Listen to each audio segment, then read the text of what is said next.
ఈరోజు ఒక మంచి సందేశాన్ని బైబిల్ నుంచి మనం నేర్చుకుందాం. జాగ్రత్తగా ఆలకించండి. దేవుని నమ్ముకున్నావా, తెలుసుకున్నావా అనేటువంటి ఒక చక్కని సందేశాన్ని మనం ఈరోజు మాట్లాడుకుందాం. దేవుని నమ్ముకున్నావా, తెలుసుకున్నావా? ప్రియమైన దేవుని పిల్లరా, దేవుణ్ణి నమ్మటం వేరు, దేవుని గురించి తెలుసుకోవటం వేరు. ఈ రెండింటి యొక్క వ్యత్యాసం మీకు తెలియజేస్తాను, జాగ్రత్తగా మీరు ఆలకించండి. దేవుని నమ్మటం వేరు, దేవుని గురించి తెలుసుకోవటం వేరు. ప్రియమైన దేవుని పిల్లరా, ప్రపంచవ్యాప్తంగా మనం చూస్తే దేవుని నమ్మిన వారు ఎక్కువగా ఉన్నారా, దేవుని గురించి తెలిసిన వారు ఎక్కువగా ఉన్నారా అని ఆలోచిస్తే దేవుని నమ్మిన వారే ఎక్కువగా ఉన్నారు. దేవుని గురించి తెలుసుకున్న వారు చాలా తక్కువ మంది ఉన్నారు. అంటే 100కి 95% దేవుని నమ్మిన వాళ్ళే, 5% దేవుని గురించి తెలిసిన వాళ్ళు ఉన్నారు. మరి నమ్మిన వారికి తెలుసుకున్న వారికి తేడా ఏంటంటే, నమ్మిన వారి విశ్వాసం కంటే దేవుని గురించి తెలుసుకున్న వారి విశ్వాసం ఇంకా గొప్పగా ఉంటుంది. నమ్మిన వారి విశ్వాసం కంటే దేవుని గూర్చి తెలుసుకున్న వారి విశ్వాసం గొప్పగా ఉంటుంది. వారు కడ వరకు సాక్షులుగా నిలబడతారు. ఎప్పటి వరకు? కడ వరకు సాక్షులుగా దేవుని ఎదుట నిలబడతారు. ఎన్ని శ్రమలు వచ్చినా, ఎన్ని బాధలు వచ్చినా, ఎన్ని నిందలు వచ్చినా, ఎన్ని అవమానాలు కలిగినా, ఎంత కష్టమైన నిష్ఠూరమైన దేవుని గురించి తెలుసుకున్న వారు పడిపోరు. దేవుని గురించి తెలుసుకున్న వారు పడిపోరు. నమ్మిన వారు ఉంటారు, కేవలం నమ్మిన వారు ఉంటారు కదా, వీరు శ్రమ రాగానే, శోధన రాగానే, లేదా ఏదైనా మేలు జరగకపోతే, అనుకున్నది అవ్వకపోతే వెంటనే దేవుని దూషించటమో, దేవునికి దూరం అయిపోవటం, లేదంటే దేవుని సన్నిధిని మానేయటమో చేస్తారు.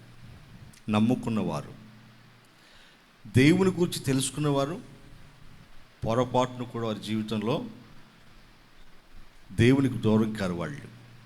వారు చివరి వరకు, అంటే మరణ దినం వరకు కూడా వారు నమ్మకంగా దేవునికి ఉంటారు. ప్రియమైన దేవుని పిల్లరా, దానికి బైబిల్లో ఆధారాలు ఉన్నాయి. నమ్ముకున్న వారి గురించి, దేవుని గురించి తెలుసుకున్న వారి గురించి చెప్పాను కదా. నమ్మటం వేరు, తెలుసుకోవటం వేరు. ఇప్పుడు క్రైస్తవుల్లో కూడా భక్తులు ఎలా అయ్యారు అని అంటే, వాళ్ళు కూడా ఏదో కార్యక్రమాలు చూస్తారు. దేవుడు పలానా వాళ్ళని స్వస్థపరిచాడని, పలానా వాళ్ళకి గర్భఫలాన్ని ఇచ్చాడని, పలానా వాళ్ళకి ఉద్యోగం ఇచ్చాడని, పలానా వాళ్ళకి ఇల్లు ఇచ్చాడని సాక్ష్యాలు చెప్తూ ఉంటారు కదండి. ఆ సాక్ష్యాలను బట్టి మేము కూడా ఈ దేవుడిని నమ్ముకుంటే మాకు కూడా ఇల్లు ఇస్తాడు కాబోలు, మేము కూడా దేవుడిని నమ్ముకుంటే గర్భఫలం మాకు కూడా ఇస్తాడు కాబోలు, మేము కూడా ఈ దేవుడిని నమ్ముకుంటే మాకు కూడా స్వస్థతనిస్తాడేమో అని ఇలా కార్యాలను చూసి నమ్ముకునే వాళ్ళు కూడా ఉన్నారు. లేదా? ఉన్నారు. మరి అలా నమ్ముకోవటం తప్పయ్య గారంటే తప్పేమీ కాదు. నమ్ముకున్న దేవుడు అసలు ఆయన కరెక్టా కాదా అది తెలుసుకోవాలి ఫస్ట్. ఎందుకంటే ఇటువంటి అద్భుతాలు చూసి దేవుడిని నమ్మేవాళ్ళు, ఇక్కడ అద్భుతం జరిగిందంటే ఈ దేవుడిని నమ్ముతారు. వాస్తవం కదా? అంటే ఇలా అద్భుతాలు, సూచక్రియలు, స్వస్థత కార్యాలు, మహత్కార్యాలు చూసి నమ్మేవాడి కంటే కూడా దేవుణ్ణి తెలుసుకుని నమ్మేవాడి విశ్వాసం గొప్పగా ఉంటుంది. ఒక ఉదాహరణ చెప్తాను. ఇస్కరియోతు యూదా ఉన్నాడు. అతను యేసు ప్రభువుని నమ్మాడుగా. చెప్పండి, నమ్మాడా లేదా? నమ్మాడు. ఆయనతో 3.5 సంవత్సరాలు ఆయన శిష్యుడిగా పనిచేశాడు. అనేక చోట్లకి వెళ్ళి సువార్తను ప్రకటించాడు, అద్భుతాలు చేశాడు, ఎన్నో కార్యాలు చేశాడు ఆయన. అవునా కదా? ఇంత చేసిన ఆయన, ఇంత నమ్మిన ఆయన చివరికి ఏం చేశాడు? ధనాపేక్షతో యేసు ప్రభు వారిని అమ్మేశాడు. విచిత్రంగా లేదు? అదేంటి, దేవుణ్ణి నమ్మినటువంటి ఇస్కరియోతు యూదా ఆ దేవుణ్ణే పట్టించాడేంటి? ధనానికి అమ్ముడు పోయాడేంటి అంటే, ఇతడు దేవుణ్ణి నమ్మాడు కానీ ఆ దేవుని గురించినటువంటి ఇంకా విషయాలు అతనికి బాగా తెలీదు. అసలు దేవుడు ఏంటి, ఆయన మనసు ఏంటి, ఆయన ఉద్దేశాలు ఏంటి, ఆయన జ్ఞానం ఏంటి, ఆయన తలంపులేంటి, ఆయనకున్న ఆశలేంటి, మానవుల పట్ల ఆయనకున్న సంకల్పం ఏంటి, అసలు సృష్టి ఎందుకు చేశాడు, మనల్ని ఎందుకు చేశాడు, మనం ఎందుకు పుట్టాం భూమి మీద, ఎందుకు బ్రతుకుతున్నాం, ఎందుకు చనిపోతున్నాం, చనిపోయి ఎక్కడికి వెళుతున్నాం, ఇవన్నీ తెలియాలంటే దేవుని గురించి బాగా తెలిసి ఉండాలి మనకి. ఇవన్నీ అవసరం లేదనుకున్నాం అనుకోండి, నమ్ముకుంటే సరిపోతుంది. అంటే నామకార్థ భక్తి. ఏ భక్తి? నామకార్థ భక్తి. అంటే ఇస్కరియోతు యూదా భక్తి నిజమైందా కాదా? అతని భక్తి నిజమైనదే అయితే అతను మిగిలిన శిష్యుల వలె కడ వరకు సాక్షిగా నిలిచేవాడు. మరి మిగిలిన శిష్యులు కడ వరకు సాక్షులుగా నిలిచాడు, కానీ అతను ఎందుకు నిలవలేకపోయాడు? కేవలం నమ్ముకున్నాడు అంతే. ఆ దేవుని గురించి అతనికి బాగా తెలియదు. అందుకే నమ్ముకున్న వ్యక్తి ఇస్కరియోతు యూదా అతని భక్తి కూలిపోయింది, భక్తిహీనుడైపోయాడు, భ్రష్టుడైపోయాడు. అర్థమవుతుందా? అలాగే ఒక సౌలు గారు ఉన్నారు. సౌలు గారు కూడా యేసు ప్రభుని గురించి బాగా తెలుసుకోకముందు ఆయన కూడా ఎవరు నమ్ముకున్నాడు? దేవుణ్ణి నమ్ముకున్నాడు. దేవుణ్ణి నమ్ముకుని ఆయన చేసిందేంటి? దేవుని పిల్లలైన క్రైస్తవుల్ని చిత్రహింసలు పెట్టాడు. ఆయన అంటాడు, నేను హింసకుణ్ణి, దోషకుడను, హానికరుడను అని అంటాడు. దేవుని సంఘాన్ని అపరిమితంగా హింస పెట్టాడు ఆయన. అవునా కదా? ఎంతోమంది ప్రాణాలు తీశాడు, ఎంతోమందిని కొరడాలతో కొట్టించాడు, ఎంతోమంది చెరసాలలో వేయించాడు, ఈడ్చుకుని వెళ్ళేవాడు. ఇదంతా ఎవరి పేరుని చేస్తున్నాడు అతను? ఎవరి పేరుని చేస్తున్నాడు? దేవుని పేరున. అంటే దేవుని నమ్ముకుని పనులు చేస్తున్నాడు. అదేంటి? దేవుని నమ్ముకుని పనులు చేస్తున్నాడేంటి? దేవుని నమ్ముకుని తన సహోదరుని చిత్రహింసలు పెడుతున్నాడేంటి? అంటే నమ్ముకోవటం అయితే నమ్ముకున్నాడు, కానీ ఆ దేవుని కూర్చున్నటువంటి ఆ దేవుని మనసు ఇతనికి తెలీదు, ఆ దేవుని ఉద్దేశాలు ఇతనికి తెలీదు. నమ్ముకోవటం అయితే నమ్ముకున్నాడు. ధర్మశాస్త్రాన్ని బాగా క్షుణ్ణంగా చదివినవాడు. గమలీయేలు అనేటువంటి ఒక ప్రవక్త దగ్గర, ఒక ధర్మశాస్త్రోపదేశకుని దగ్గర ధర్మశాస్త్రాన్ని బాగా నేర్చుకున్నాడు. అంటే ధర్మశాస్త్రం అంతా తెలుసు, కానీ ఆ ధర్మశాస్త్రంలో ఉన్న అర్థాలు ఇతనికి తెలియదన్నమాట. చూసారా ప్రియమైన దేవుని పిల్లరా? నమ్ముకోవటం అయితే నమ్ముకున్నాడు, కానీ దేవుని చిత్తాన్ని అతను నెరవేర్చాడా? దేవునికి ఇష్టంగా బ్రతికాడా? చెప్పండి. దేవుని సంకల్పాన్ని తెలుసుకున్నాడా? దేవుని ఉద్దేశాన్ని తెలుసుకున్నాడా? దేవునికి ఇష్టడిగా బ్రతికాడా? అంటే యేసు ప్రభు ఆయనకి దర్శనం ఇచ్చి ఏమన్నాడు? సౌలా సౌలా, నీవెందుకు నన్ను హింసించుచున్నావు అన్నాడు. అదేంటి? దేవుణ్ణి నమ్ముకున్నాడు కదా, ఆ దేవుని కోసం ఇదంతా చేస్తున్నాడు కదా. దేవుడు ఏమంటున్నాడు ఆయన్ని? నువ్వు ఎలా నన్ను హింసిస్తున్నావు అంటున్నాడు దేవుడు. ఈయనేమనుకుంటున్నాడు? నేను దేవునికి భక్తి చేస్తున్నాను, దేవునికి సేవ చేస్తున్నాను నేను అనుకుంటున్నాడు. చూసారా? అంటే కేవలం దేవుని నమ్ముకుంటే సరిపోదు, ఆ దేవుని గురించి బాగా తెలుసుకోవాలి. అప్పుడే నిజమైన భక్తి మనలో ఉంటుంది. నిజమైన భక్తి మనం చేయగలుగుతాం, నిజమైన సేవ కూడా మనం చేయగలుగుతాం. కేవలం దేవుని నమ్ముకున్నాం అనుకోండి, అందరు నమ్ముకుంటున్నారు కదా మనం కూడా నమ్ముకోవాలి, మా తల్లిదండ్రులు నమ్ముకున్నారు కదా మేము కూడా నమ్ముకోవాలి, అందరు చర్చికి వెళ్తున్నారు కదా మేము కూడా చర్చికి వెళ్ళాలి అని కేవలం నమ్ముకున్నారనుకోండి, దానివల్ల ఏ ఉపయోగం ఉండదు. దేవుడు ఎప్పటికీ మీకు అర్థం కాడు, ఆ దేవుని మనసు మీకు ఎప్పటికీ అర్థం కాదు. ఇక మీరు బ్రతుకు దినాలన్నీ కూడా ఎటువంటి భక్తి చేస్తారో తెలుసా? నామకార్థమైన భక్తి. ఏ భక్తి? నామకార్థమైన భక్తి చేస్తారు. నిజమైన భక్తి ఎవరు చేయరు. నిజమైన భక్తి ఎవరు చేస్తారంటే దేవుని గురించి బాగా తెలిసిన వారు చేస్తారు. దేవునికి స్తోత్రం, హల్లెలూయా. ఇప్పుడు ఇద్దరు వ్యక్తుల గురించి చెప్పాను. ఇస్కరియోతు యోధా సామాన్యుడు కాదు, యేసు ప్రభు శిష్యుల్లో ఒకడు. ఆయన ప్రక్కల్లో రెక్కల్లో తిరిగినటువంటి వాడు.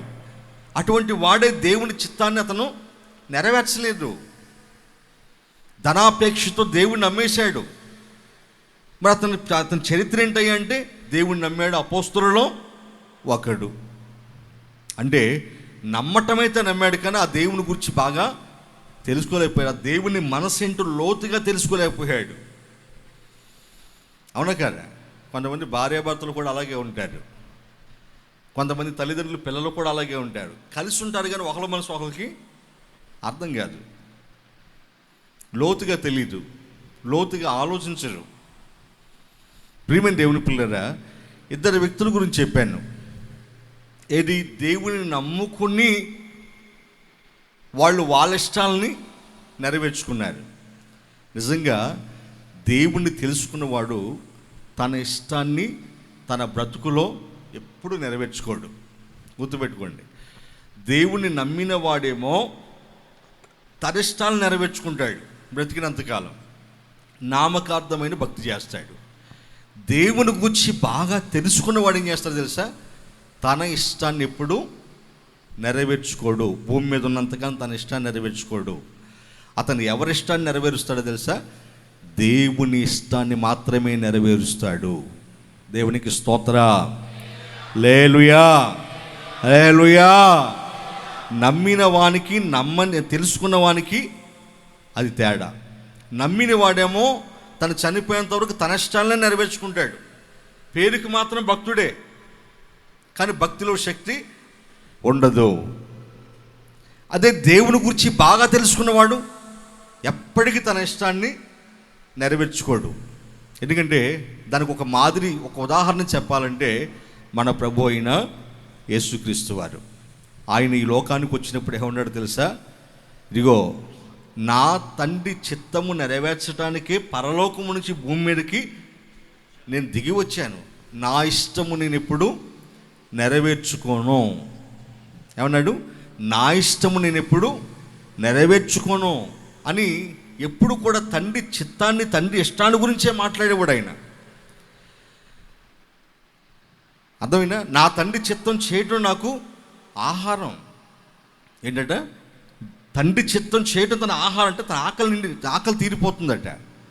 ఇక చావుకి వెళ్ళేటప్పుడు కూడా ఆయన ఏమని ప్రార్థన చేశాడు? తండ్రి, నీ చిత్తమైతే ఈ గిన్నె నా యొద్ద నుంచి తొలగించు, అయినను నా ఇష్టము కాదు నీ చిత్తమే నెరవేరాలి అన్నాడు. గట్టిగా చప్పలు కొట్టండి, గట్టిగా శక్తివంతంగా కొట్టాలి, శక్తివంతంగా కొట్టాలి. దేవునికి స్తోత్రం, హల్లెలూయా. నా ఇష్టం కాదు నీ చిత్తమే నెరవేరాలి అన్నాడు. చూసారండి? అంటే యేసు ప్రభు వారు తన జీవితంలో ఎప్పుడు తన చిత్తాన్ని నెరవేర్చుకోలేదు. మరి ఎవరి చిత్తాన్ని, ఎవరి ఇష్టాన్ని నెరవేర్చాడు? తనను పంపిన తండ్రి ఇష్టాన్ని, తన చిత్తాన్ని నెరవేర్చాడు. ఎప్పుడు తన జీవితంలో తన ఇష్టాన్ని నెరవేర్చుకోలేదు. ఇక మనం ఉన్నాం చూడండి. ఎవరైనా మనల్ని ఏదైనా క్వశ్చన్ చేశారనుకోండి, మొట్టమొదటి మనం అనేది మాట ఏంటి? నా ఇష్టం రా, నీకేంటి నొప్పి, నీకేంటి బాధ, నా డబ్బు నా ఇష్టం, నా శరీరం నా ఇష్టం, నా బట్టలు నా ఇష్టం, నా వస్తువులు నా ఇష్టం, నా భార్య నా ఇష్టం, నా భర్త నా ఇష్టం, నా పిల్లలు. చూసారండి? లేచిన కాంచి ఇదే నా ఇష్టం, నా ఇష్టం, నా ఇష్టం. యేసు ప్రభు ఏమని మాట్లాడాడు? అసలు నా చిత్తాన్ని నేను ఎప్పుడు నెరవేర్చుకోను, నా ఇష్టాన్ని నేను నెరవేర్చుకునే దానికి భూమి మీదకి నేను రాలేదు. నా తండ్రి చిత్తాన్ని నెరవేర్చడానికి ఈ భూమి మీదకి నేను దిగి వచ్చాను అన్నాడు. ఆయన బ్రతుకు దినాలన్నీ కూడా తండ్రి చిత్తాన్ని నెరవేర్చాడా? తన ఇష్టాన్ని ఎక్కడ నెరవేర్చుకున్నాడా? ఎక్కడ తన ఇష్టాన్ని నెరవేర్చుకోలే. తండ్రి ఏ పనులు అప్పగించాడో ఆ పనులన్నింటిలో తండ్రి చిత్తాన్ని నెరవేర్చాడు. ఆయన వెళ్ళేటప్పుడు ఏమన్నాడు తెలుసా? తండ్రి, చేయుటకు నీవు నాకు అప్పగించిన పనిని సంపూర్ణంగా నెరవేర్చాను. ఏమన్నాడు? సంపూర్ణంగా నెరవేర్చాను. నీవు నాకు అప్పగించిన పనులన్నీ నెరవేర్చాను. నీ ఇష్టాన్ని నేను నెరవేర్చాను, నీ చిత్తాన్ని నేను నెరవేర్చాను అని చివరికి ఆయన సిలువలో వేలాడుతూ ఏమన్నాడు తెలుసా? సమాప్తమైనది. అంటే నీవు అప్పగించిన పనులన్నీ కూడా నేనేం చేశాను? సమాప్తం చేశాను. నా ఆత్మను నీ చేతికి అప్పగించుకొనుచున్నాను. ప్రతి ఒక్కరు కూడా వారి ఆత్మను అలాగ అప్పగించుకోవాలి దేవునికి. బాగా తాగి పక్కలన్నీ చెడిపోయి చచ్చిపోయేటప్పుడు, తండ్రి నీ చేతికి నా ఆత్మను అప్పగిస్తున్నట్టు నీ ఆత్మ నాకెందుకురా అంటాడు. అర్థమైందా? నీ ఆత్మ నాకెందుకురా అంటాడు. లేదంటే బాగా వ్యభిచారం చేసి రోగాలు తెచ్చుకొని చచ్చిపోయేటప్పుడు, తండ్రి నీ చేతికి నా ఆత్మను అప్పగిస్తున్నట్టే నీ చెడిపోయిన దేహం, నీ చెడిపోయిన ఆత్మ నాకెందుకురా అంటాడు.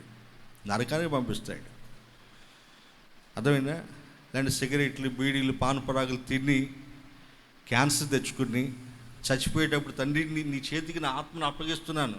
లేదా సేవకులంగా మీరు చనిపోయినప్పుడు మేము ప్రార్థన చేయడానికి వస్తాం కదండి, ప్రభువా ఈ మా సహోదరుని ఆత్మ మీ చెంత ఉందని మేము నమ్ముతున్నామంటే ఉండదు. అక్కడ మేము రిక్వెస్ట్ చేసినా ఉండదు, మేము ప్రార్థన చేసినా ఉండదు. ఈ ఆత్మని, ఈ సహోదరుని ఆత్మని చెంతకు చేర్చుకొని ఆయన అంటే అసలు ఆడు ఎప్పుడో చచ్చి ఎడికెళ్ళిపోయాడు, పాతాలని దిగిపోయాడు.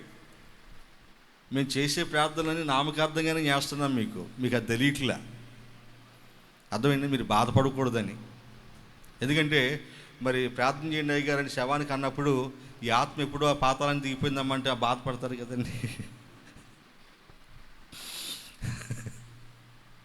అవునా కదా? ఫార్మాలిటీస్ అనమాట. ఫార్మాలిటీ కోసం ప్రార్థన చేస్తాను బాధపడకుండా. నేను ఎందుకు ప్రార్థన చేస్తానంటే, ఆ చచ్చిపోయిన శవం కంటే కూడా చచ్చిపోయిన వాళ్ళ గురించి ఏడుస్తూ ఉంటారు కదా, వాళ్ళ కోసం ప్రార్థన చేస్తాను. ఈ కుటుంబానికి ఆదరణ కలిగించయ్యా అని. ఎందుకంటే వాడు ఎలాగో పోయాడు, వాడి ఆత్మ ఎక్కడికో నరకానికి వెళ్ళిపోయింది. ఇక మిగిలిన వాళ్ళని రక్షణ పొందాలి కదా, మిగిలిన వాళ్ళని తెలుసుకోవాలి కదా, వీళ్ళన్నా కరెక్ట్గా ఉండాలి కదా అని వాళ్ళ కోసం ప్రార్థన చేస్తాను. కాబట్టి మనం దేవునిలో ఉండి దేవుని చిత్తాన్ని, దేవుని ఇష్టాన్ని నెరవేర్చి చనిపోయామనుకోండి, అటువంటి వారి యొక్క మరణం దేవుని దృష్టికి విలువైనది అన్నాడు. ఆమేన్, హల్లెలూయా. ఇక మన ఆత్మను గురించి ప్రార్థన చేసిన అవసరం లేదు. ప్రభువా ఈ ఆత్మ చేర్చుకునేసిన అవసరం, అలా ప్రార్థన చేసిన అవసరం లేదు.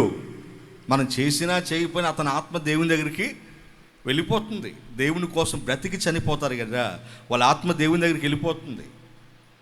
ప్రియమైన దేవుని పిల్లరా, ఇలా ఎంతోమంది తెలియక అంటే నామకార్థంగా బ్రతుకుతున్నారు కదా. అలా బ్రతకొచ్చా చెప్పండి? యేసు ప్రభుని మాదిరిగా తీసుకుంటే ఎక్కడ తన ఇష్టానైనా నెరవేర్చుకోలేదు. అంటే దేవుని గూర్చి ఆయనకి బాగా, అంటే తన తండ్రి అయిన దేవుని గూర్చి యేసు ప్రభు వారికి బాగా తెలుసా చెప్పండి? బాగా తెలుసు. ఆ తండ్రి ఏంటో, ఆ తండ్రి ప్రేమ ఏంటో, ఆ తండ్రి మనసు ఏంటో, ఆ తండ్రి ఉద్దేశాలు ఏంటో, మనుషులపై తండ్రికి ఉన్న సంకల్పం ఏంటో తండ్రికి, ఆ యేసు ప్రభువుకి బాగా తెలుసు. అందుకే ఎక్కడ తన ఇష్టాన్ని భూమి మీద నెరవేర్చుకోలేదు. అంటే ఎక్కడ తన ఇష్టాన్ని భూమి మీద నెరవేర్చుకోలేదంటే, ఇప్పుడు భూమి మీద ఉన్నటువంటి ఆయన సహోదరులమైన మనం కూడా ఎలా ఉండాలి? ఎలా ఉండాలి? యేసులాగా ఉండాలని, యేసుతోనే నడవాలని. ఎలా ఉండాలి? మనం ఎలా ఉండాలి? ఆయన సహోదరులు యేసులాగా మనం కూడా ఉండాలి. ఆయనలాగా మనం కూడా నడవాలంటే మనం కూడా మన జీవితంలో ఎప్పుడు మన చిత్తాలని, మన ఇష్టాలని నెరవేర్చుకోకూడదు. మరి ఎవరిష్టాన్ని నెరవేర్చాలి? యేసు ప్రభు తండ్రి చిత్తాన్ని, తండ్రి ఇష్టాన్ని నెరవేర్చినట్లుగా మనం కూడా తండ్రి చిత్తాన్ని, తండ్రి ఇష్టాన్ని నెరవేర్చాలి. ఇది ఎవరు చేస్తారంటే దేవుని గురించి బాగా తెలుసుకున్న వాళ్ళు. నమ్ముకున్న వాళ్ళు ఉంటారే, ఈ నమ్ముకున్న వాళ్ళు నామకార్థంగా బ్రతుకుతూ ఉంటారు. దేవుని గూర్చి తెలుసుకున్న వారు దేవునికి ఇష్టలుగా బ్రతుకుతారు. అది వీళ్ళకి వాళ్ళకున్న తేడా. ఒక మంచి ఉదాహరణ చెప్తాను. ఏబు గారు ఉన్నారు. ఏబు గారికి భయంకరమైనటువంటి శ్రమలు వచ్చాయి కదా. ఒక్కరోజే అన్నిటినీ కోల్పోయాడు, ఒక్కరోజే కదండి. ఆయనకున్న పశువులు చనిపోయాయి, ఒంటెలు చనిపోయాయి, ఎద్దులు, ఆ ఒంటెల్ని శత్రువులు తీసుకెళ్ళిపోయారు, ఎద్దుల్ని శత్రువులు తీసుకెళ్ళిపోయారు, గొర్రెల్ని పిడుగులు పడి కాల్చేశాయి. అలాగే ఆయన పిల్లలు 10 మంది, ఇల్లు కూలిపోయి 10 మంది ఒకసారి ఆ ఇంటి కింద పడి చనిపోయారు. ఆ తర్వాత ఆయనకి ఆరోగ్యం కూడా కోల్పోయాడు. ఇవన్నీ కోల్పోయిన తర్వాత ఆయన మాట్లాడిన మాట ఏంటి? సహజంగా దెబ్బ వస్తుంటే మనం ఏం చేస్తాం? వెంటనే దేవుణ్ణి దూషించడం మొదలు పెడతాం. ఓరి దేవుడా నీ నోట్లో మన్నుపోయా, ఓరి దేవుడా నా కొంపే దొరికిందా, ఓరి దేవుడా నా పిల్లలే దొరికారా అంటే ఇంకో వేరే పిల్లల్ని చంపొచ్చు కానీ అర్థం అంతే కదండి. అంటే మన పిల్లలు క్షేమంగా ఉండాలి, వేరే పిల్లలు చచ్చిపోవాలి, అంతేనా? మన ఏడుపు తప్పు కదండి. ఇట్లా దేవుని దూషిస్తారు. లేదా దెబ్బ వస్తుంది అనుకోండి, వెంటనే మనం ఏ జోస్యం చెప్పేవాడి దగ్గరకో, ఏ మాంత్రికుడి దగ్గరకో కదండి, దెబ్బ వస్తుందంటే మా ఇంట్లో కలిసి రావట్లేదండి అని వెంటనే చేతులు చూపించి జాతకాలు చూపించుకుంటూ ఉంటాం. మా రాతలు ఎలా ఉన్నాయో చూడండి, మా రాతలు ఎలా ఉన్నాయో చూడండి అంటాం కదండి. చెప్పలేవమ్మా. నేను చిలక పరిస్థితిని పిలుస్తాం, చిలక పరిస్థితిని పిలిచి దెబ్బ వస్తుందంటే అసలు ఏంటిది చూడండి అని చెప్పేసి వెంటనే మనకి ఈ మాంత్రికులు తాంత్రికులు గుర్తొస్తారు. దెబ్బ వస్తాయి కదండి. కానీ ఏబుకి మాంత్రికులు తాంత్రికులు ఏం గుర్తు రాలేదు. ఆయన మైండ్, ఆయన మనసంతా కూడా ఎవరు నిండి ఉన్నారు తెలుసా? దేవుడు నిండి ఉన్నాడు. ఆమేన్, ఆమేన్, హల్లెలూయా. అందుకే ఆయన ఏమన్నాడు? ఒక మాట చదవండి, ఏబు గ్రంథం 1వ అధ్యాయము 21వ వాక్యం చదవండి. నేను నా తల్లి గర్భంలో నుండి దిగంబరినై వచ్చాను, దిగంబరినై అక్కడికి తిరిగి వెళ్తాను. చూడండి ఎంత స్పష్టంగా, ఎంత గొప్ప సాక్ష్యం ఇస్తున్నాడో. ఒక జీవిత సత్యాన్ని చెప్తున్నాడు. ఏంటి ఆ సత్యం అంటే, నేను నా తల్లి గర్భంలో నుంచి వచ్చినప్పుడు దిగంబరిగా వచ్చానంటే ఏమీ తీసుకొని రాలేదని సత్యం చెప్తున్నాడు మనుషులకి. మరలా నేను చనిపోయినప్పుడు దిగంబరిగానే వెళ్ళిపోతాను. అంటే దిగంబరిగా అంటే ఏమీ లేకుండా, అంటే నేను సంపాదించింది ఏవి కూడా నాతో రావు అంటున్నాడు. అంటే నేను లోకంలోకి రావటం దిగంబరిగానే వచ్చాను, లోకాన్ని విడిచి వెళ్ళేటప్పుడు కూడా దిగంబరిగానే వెళ్తాను, నేను సంపాదించినది ఏది కూడా నాతో రాదు అంటున్నాడు. ఒక గొప్ప సత్యాన్ని చెప్తున్నాడు మనుషులకి. ఇంకేమంటున్నాడు? యెహోవా ఇచ్చాడు, యెహోవా తీసుకొని పోయెను. ఎవరిచ్చారట? ఆయనకున్న ఆస్తులను ఎవరిచ్చారని చెప్తున్నాడు? నా కష్టం, నా బలం, నా తెలివితేటలు అన్నాడా? అనలేదు. నా కష్టార్జితం అనలేదు. మనమైతే ఆ డైలాగ్లో కొడతాం, ఇదంతా నా కష్టం, రెక్కలు మొక్కలు చేసుకొని నీ మొహం. దేవుడు నీకు ఆరోగ్యం ఇవ్వకపోతే నీ రెక్కల మొక్కలు ఏం చేసుకుంటా? ఒక రెక్క లేసిద్దా పని చేయడానికి? ఆరోగ్యం ఇవ్వకపోతే లేస్తుందా? నీ చేతి రెక్క కాదు, కంటి రెప్ప కూడా లేవదు ఆరోగ్యాన్ని ఇవ్వకపోతే. అప్పుడప్పుడు జ్వరాలు తగిలినప్పుడు చూడండి, అమ్మా అంటే అని ఒక కన్నుటి తీసి ఒక కన్నుకు మోస్తుంది, అంటే ఆ కన్ను రెప్ప కూడా లేవట్లే. దేవుడు ఆరోగ్యాన్ని ఇవ్వకపోతే, ఆయన సంపాదించుకునే సామర్థ్యాన్ని ఆయన ఇవ్వకపోతే ఏం సంపాదిస్తావు? నువ్వు సంపాదించుకుంటున్నావంటే, నీ పనులకి వెళ్ళి క్షేమంగా తిరిగి వస్తున్నావంటే ఆయన కృప, ఆయన పెట్టిన భిక్ష. అదైనా ఆ పని చేసుకునే దానికి జ్ఞానాన్ని దేవుడే నీకు ఇచ్చాడు, ఆ సామర్థ్యాన్ని నీకు ఇచ్చాడు, ఆ బలాన్ని నీకు ఇచ్చాడు, ఆరోగ్యాన్ని దేవుడు నీకు ఇచ్చాడు. దావీదు గారు అంటాడు, నేను ఎంత సంపాదించానంటే నీవు నాకు కలగజేసిన సామర్థ్యాన్ని బట్టి నాయన, ఇది నా బలం కాదు, ఇది నువ్వు కలగచేసావన్నాడు. ఇక్కడ యోబు గారు కూడా అదే అంటున్నాడు, యెహోవా ఇచ్చాడు, యెహోవా తీసుకున్నాడు, యెహోవాకు స్తోత్రం కలుగును గాక. గట్టిగా చప్పలు కొడదాం. శక్తివంతంగా, శక్తివంతంగా దేవునికి స్తోత్రం చెబుదా. హల్లెలూయా. యెహోవా ఇచ్చాడు, యెహోవా తీసుకున్నాడు, యెహోవాకు స్తోత్రం కలుగును గాకని తన నోటి మాటతోనైనా దేవుణ్ణి దూషించి పాపం చేయలేదట. దేవుడు అన్యాయం చేశాడనే మాట తన నోట అనలేదట. మరి చాలామంది క్రైస్తవులే ఈ మాటలు అంటారు. అవునా? దేవుడు నాకు అన్యాయం చేశాడు, దేవుడు నాకు ఏం మేలు చేశాడు, నేను ఆయన సన్నిధికి వెళ్తుంటే నాకేం ఒరిగింది, ఆయన కానుకలు ఇస్తున్నాను, దశంభాగాలు ఇస్తున్నాను, నాకు ఒరిగింది ఏంటి, నాకు దేవుడు చేసిన మేలేంటి అనేవాళ్ళు లేరా? చెప్పండి. మరి అదే మాట ఏబు గారు కూడా అనవచ్చుగా. దేవునికి నేను ఎంత చేశాను, ఉదయం సాయంత్రం నైవేద్యాలు అర్పించేవాడిని కదా, దహన బలులు అర్పించేవాడిని కదా, నా పశువుల్లో నా మేకల్లో మందల్లో దహన బలులు అర్పించేవాడిని కదా దేవునికి. దేవుడింటి ఇలా చేశాడు, దేవుడు ఎందుకు నాకు అన్యాయం చేశాడు నేను ఎక్కడైనా మాట్లాడా? ఎందుకు? ప్రియమైన దేవుని పిల్లరా, ఏబు గారికి దేవుని గురించి బాగా తెలుసు. ఆమేన్, ఆమేన్. ఏబు గారు దేవుడిని నమ్మాడు, కానీ నమ్మినటువంటి ఆయన దేవుని గురించి పరిశీలన చేశాడు. అసలు ఆయన మనసు ఏంటి, ఆయన ఉద్దేశాలు ఏంటి, మన పట్ల ఆయనకున్న సంకల్పం ఏంటి, ఆయన ప్రేమ ఏంటి, బాగా తెలుసుకున్నాడు ఆయన గురించి. బాగా అంటే దేవుని గురించి బాగా తెలుసుకున్నవారు దేవుడు ఎప్పుడు అన్యాయం చేశాడని చెప్పరు. దేవుని వారి నోటి మాటతో కూడా దూషణ చేయరు. మరి ఎవరు దూషిస్తారు? దేవుని గురించి తెలుసుకోకుండా కేవలం నమ్ముకుంటారే. ఈ నమ్ముకున్న వాళ్ళకి నిజమైన భక్తి ఉండదు. చెప్పాను కదా, నిజమైన భక్తి ఉండదు, నామకార్థమైన భక్తి. ఈ నామకార్థమైన భక్తి చేసేవాళ్ళు ఏం చేస్తారు? ఒక నష్టం జరగానే వెంటనే దేవుని దూషిస్తారు, వెంటనే దేవుని విడిచిపెట్టేస్తారు. ఇప్పుడు ఏబు గారి భార్యకి ఎంత తేడా ఉందో చదువుదాం. 2వ అధ్యాయము 9-10 వాక్యాలు చదవండి. 9వ వాక్యం చదవండి. అతని భార్య వచ్చి, నీవు ఇంకనూ యథార్థతను వదలకుంటావా? దేవునిని దూషించి. ఏమంటుంది? దేవునిని దూషించి. అంటే ఏమి కూడా నమ్ముకుందా? నమ్ముకోలేదు. దేవుణ్ణి నమ్ముకుంది. ఎందుకు నమ్ముకుంది? దేవుడు ఏబు గారికి తోడుగా ఉండి అన్ని విషయాలు దేవుడు ఏబు గారిని ఆశీర్వదించాడు కదా. కాబట్టి నా భర్త నమ్ముకున్న దేవుడు నిజమైన దేవుడు, గొప్ప దేవుడు, అందుకే నా భర్తను ఎంతగా దీవించాడని ఆయనతో పాటు ఆమె కూడా నమ్ముకుంది.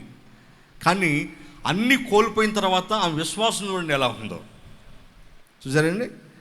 అన్నీ కోల్పోయిన తర్వాత ఆమె విశ్వాసం చూడండి ఎలా మారిపోయిందో. ఏమంటుంది? ఇంకా ఎందుకు యథార్థంగా ఉన్నావు? ఆ దేవుణ్ణి దూషించి మరణం చనిపో.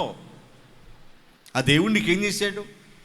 దేవుడిని నమ్మాను అంటున్నావు కదా, ఇంకా దేవుడు అంటున్నావు కదా, ఇంకా ఆ దేవుణ్ణి పట్టుకుని వెళ్తున్నావేంటి? ఆ దేవుణ్ణి దూషించి చచ్చిపో. అంటే ఆల్రెడీ ఆయన దూషించమని చెబుతుందంటే ఆమె అప్పటికే ఆయన దూషించిందనమాట. ఇంకా ఆడవ సంగతి మీకు తెలియదేముంది. శవం దగ్గర కూర్చున్న దగ్గర నుంచి ఏం చేస్తారు? ఓరి దేవుడా, నా దేవుడిని తీసుకెళ్ళావయ్యా, తాగుబోతు దేవుడిని. ఆ తాగుబోతుడు కూడా దేవుడేనా? ఏమా, తాగుబోతాడు, తిట్టుబోతాడు. వాడు బ్రతుకున్నప్పుడు రోకల పంట తీసుకుని ఇంటింటి కురికిచ్చాడు కదా నిన్ను. జుట్టు ఎరబోసుకొని పరిగెత్తావుగా, అవునగా చెప్పలేవమ్మా. వాడి దేవుడు అంట సచ్చినోడు. చూసారా ప్రియమైన దేవుని పిల్లరా? అట్లా దూషించి మాట్లాడుతూ ఉంటారు. నీకెందుకు నా నాయన దేవుడు ఈ రాత రాశాడు. ఒక శవం దగ్గర నేను చూస్తున్నాను అంటుంది, దేవుడేంట్రా నాయన నీకు ఈ రాత రాశాడు అంటుంది. దేవుడు రాయల రాత ఆడు రాసుకున్నాడు అంతే. అర్థమైందా? అందరికీ ఒకే రాత రాశాడు. అందరూ పరిశుద్ధులుగా నిర్దోషులుగా తన ఎదుట బ్రతకాలని ఒక రాత రాశాడు మనకు ఆయన. అలా బ్రతకాలి. అది అలా బ్రతకపోవటం మన తప్పది. ప్రియమైన దేవుని పిల్లరా, దేవుడు పొరపాటున తప్పు చేయడు. పొరపాటున మనిషికి అన్యాయం చేయడు. పొరపాటున మనిషిని ఆయన బాధ పెట్టాడు. బాధ పెట్టే మనిషికి మనసు కాదు ఆయనది. మనసున్న మంచి దేవుడు ఆయన. ఆమేన్, ఆమేన్, ఆమేన్. బాధ పెట్టేవాడు కాదు, బాగు చేసేవాడు ఆయన. మనల్ని బాగు చేసేవాడు దేవుడు. చాలా మంచివాడు. ఆయన మనసు తెలియక మనం ఆయన గురించి ఇష్టవిడిగా మాట్లాడుకుంటాం, కానీ చాలా మంచివాడు ఆయన. ప్రియమైన దేవుని పిల్లరా, ఏబు గారి భార్యకి ఏబు గారికి ఎంత తేడా ఉందో చూడండి.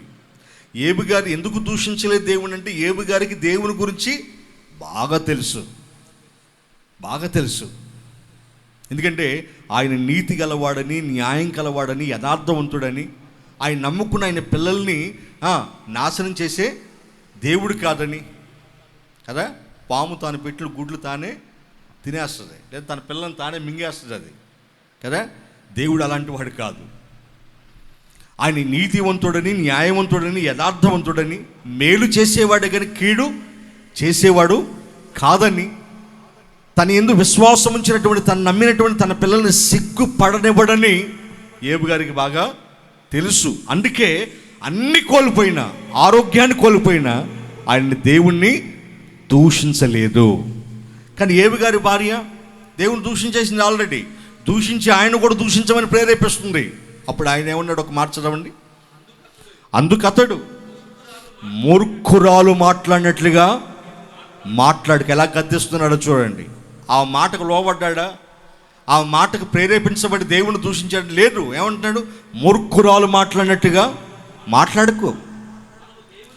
మనము దేవుని వలన మేలునే అనుభవిద్దామా, కీడు అనుభవించకూడదా? ఈ సంగతులలో ఏ విషయమందు ఏబు నోటి మాటతోనైనను పాపము చేయలేదంటే దేవుడు నాకు అన్యాయం చేశాడని లేదు, దేవుణ్ణి దూషించలేదు, లేదా దేవుణ్ణి విడిచిపెట్టలేదు, దేవుని సన్నిధిని విడిచిపెట్టలేదు. ఏం చేశాడట? ఇంకా ఆయన ఏమన్నాడు తెలుసా? అదే ఏబు గ్రంథం 13వ అధ్యాయం 15వ వాక్యం ఏమన్నాడు చదవండి. 13:15 ఇదిగో ఆయన నన్ను చంపినను. చూడండి ఏమంటున్నాడు, సాక్ష్యం ఇస్తున్నాడు. ఆయన నన్ను చంపినను నేను ఆయన కొరకు కనిపెట్టుకొనుచున్నాను. గట్టిగా స్తోత్రం చెప్పండి, శక్తివంతంగా చెప్పండి, గట్టిగా చెప్పాలి, చేతులు చెప్పాలి. హల్లెలూయా. ఏమంటున్నాడు? ఆయన నన్ను చంపినను నేను ఆయన కోసం కనిపెట్టుకొని ఉంటాను. అంటే ఆయనకే నేను ప్రార్థన చేస్తాను. పొరపాటును కూడా ఆయన్ని విడిచిపెట్టిన. ఎప్పటి వరకు? నేను చచ్చేంతవరకు ఆయన్ని విడిచిపెట్టను. అదేంటి? చాలా నష్టపోయాడుగా, చాలా ఆస్తులు కోల్పోయాడుగా, 10 మంది పిల్లలు కోల్పోయాడుగా, ఆరోగ్యాన్ని కోల్పోయాడుగా. అన్ని కోల్పోయిన తర్వాత కూడా, అంటే ఇవన్నీ నష్టం జరుగుతున్న దేవుడు ఎక్కడ ఆదుకోవట్లేదు కదా, దేవుడు ఆయనకి మేలు చేయట్లేదు కదా, విడిచిపెట్టేశాడు కదా. మరి దేవుడిని అతను కూడా విడిచిపెట్టవచ్చుగా, విడిచిపెట్టలేడు. ఎందుకో తెలుసా? దేవుని గూర్చి ఆయనకి బాగా తెలుసు. ఆమేన్. నామకార్థంగా నమ్ముకోలేదు ఆయన, దేవుణ్ణి గురించి పరిశీలన చేసి నమ్ముకున్నాడు. దేవుడు ఎటువంటి వాడు ఆయనకి బాగా తెలుసు. ఆయన పొరపాటును తప్పు చేయడం తెలుసు, పొరపాటును అన్యాయం చేయడం తెలుసు. ఆయన కావాలని మనుషుల్ని బాధ పెట్టడని తెలుసు. ఆయన ప్రేమ కలిగిన వాడు, జాలి కలిగిన వాడు, కృపా సత్య సంపూర్ణుడని ఆయనకి తెలుసు. అందుకే ఆయన సిగ్గుపడకుండా ఏమంటున్నాడు? తనతో వాదిస్తున్న వారితో ఏమంటున్నాడు? ఇదిగో దేవుడు నన్ను చంపేసిన ఆయన కోసమే కనిపెట్టి ప్రార్థన చేస్తాను, కానీ నేను పొరపాటున ఆయన్ని విడిచిపెట్టను అన్నాడు. ఆమేన్. గట్టిగా ఆమేన్. హల్లెలూయా. విడిచిపెట్టను. అటువంటి విశ్వాసం కలిగి ఉండాలి. ఈ విశ్వాసం ఎవరు కలిగి ఉంటారు తెలుసా? దేవుని గురించి బాగా తెలిసిన వాళ్ళు. అంటే దీన్ని బట్టి మనం కూడా ఏం చేయాలి చెప్పండి? మన విశ్వాసం కూడా గొప్ప విశ్వాసంగా ఉండాలంటే, మన విశ్వాసం కూడా స్థిరమైనదిగా ఉండాలంటే, మన విశ్వాసం నుంచి తప్పిపోకుండా ఉండాలంటే దేవుని గూర్చిని మనం ఏం చేయాలి? దేవుని గూర్చి బాగా తెలుసుకోవాలంటే ప్రతి వారం దేవుని సన్నిధికి రావాలి. మరి ప్రతి వారం దేవుని సన్నిధికి వస్తూ ఉంటే బుధవారాలు, శుక్రవారాలు, 10వ తారీఖు కార్యక్రమాలు, 25వ తారీఖు ఇటువంటి కార్యక్రమాలకు వస్తూ ఉంటేనే కదా దేవుని గురించి తెలిసేది. అవునా కదా? దేవుని గురించి తెలిపే గ్రంథం ఏది చెప్పండి? బైబిల్.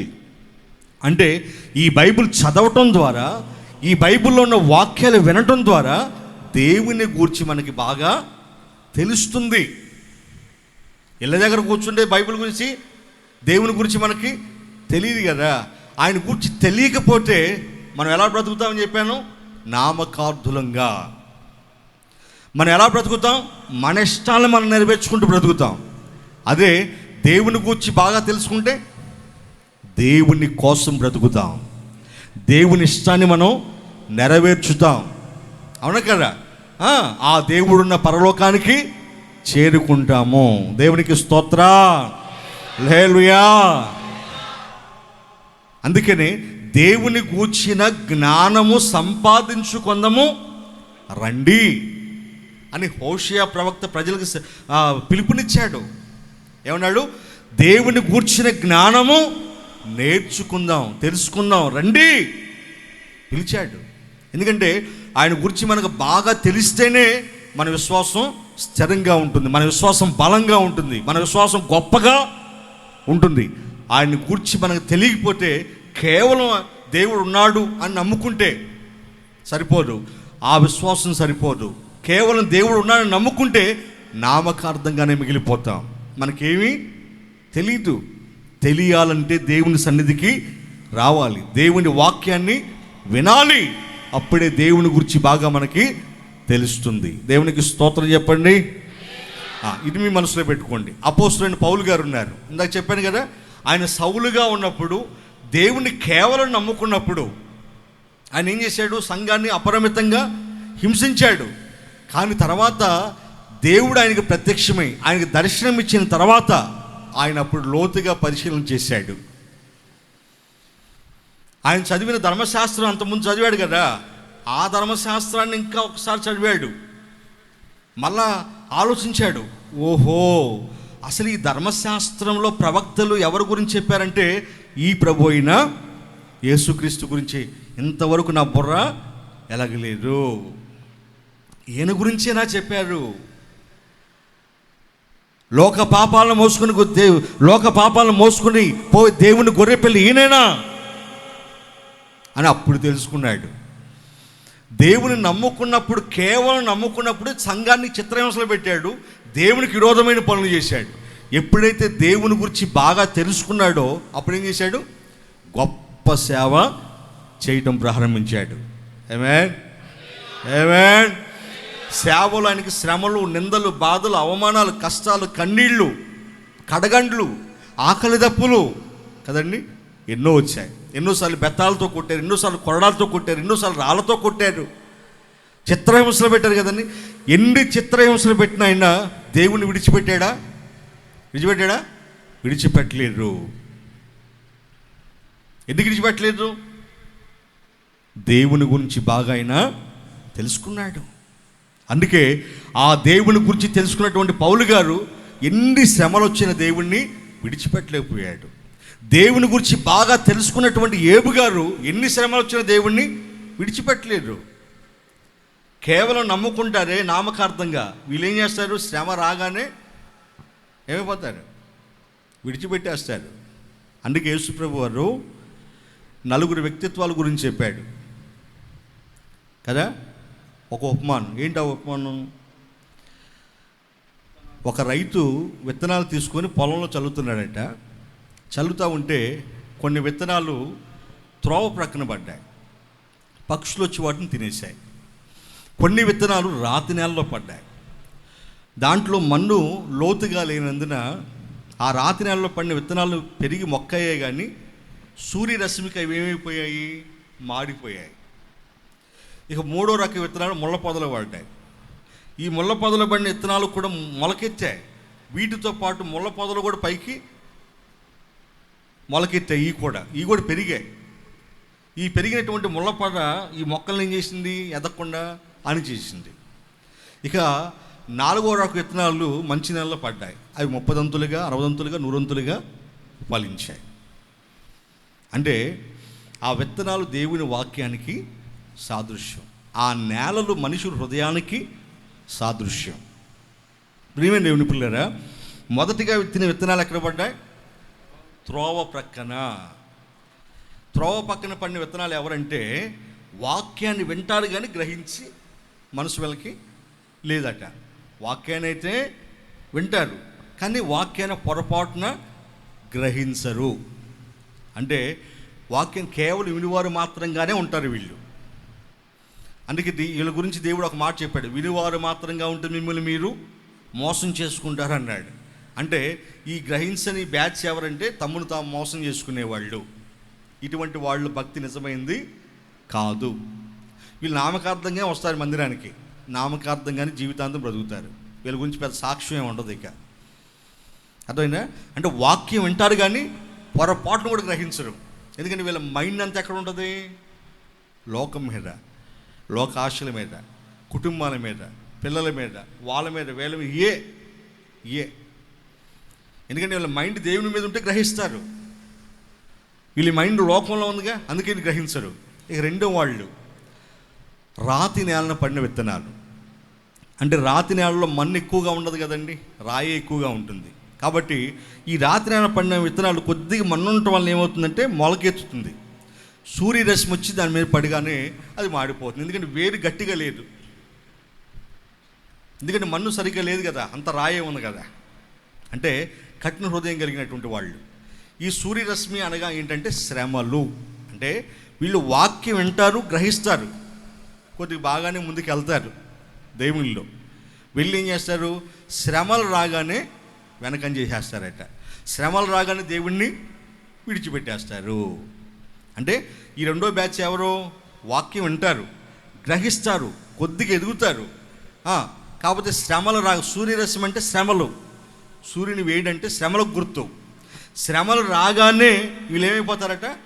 అయ్యో బాబోయ్, యేసు ప్రభు నమ్ముకుంటే మాకేం ఒరిగింది లేదు, ఈ కష్టాలు కన్నీరు తప్ప అని చెప్పేసి వాళ్ళు ఏం చేస్తారట? పక్కకి వెళ్ళిపోతారంట. అంటే విడిచిపెట్టేస్తారు. వీళ్ళది నిజమైన భక్తి కాదు. ఇక మూడో బ్యాచ్ ఎవరు? ముళ్ళ పొదలు పడిన విత్తనాలు. వీళ్ళు ఐహిక విచారం, ధన మోసం, ధన వ్యామోహం. వీళ్ళకేం పిచ్చి అంటే దేవుణ్ణి నమ్ముకుంటారు కానీ ధనాన్ని కూడా ప్రేమిస్తారు, దేవుని కంటే ఎక్కువగా ధనాన్ని ప్రేమిస్తారు.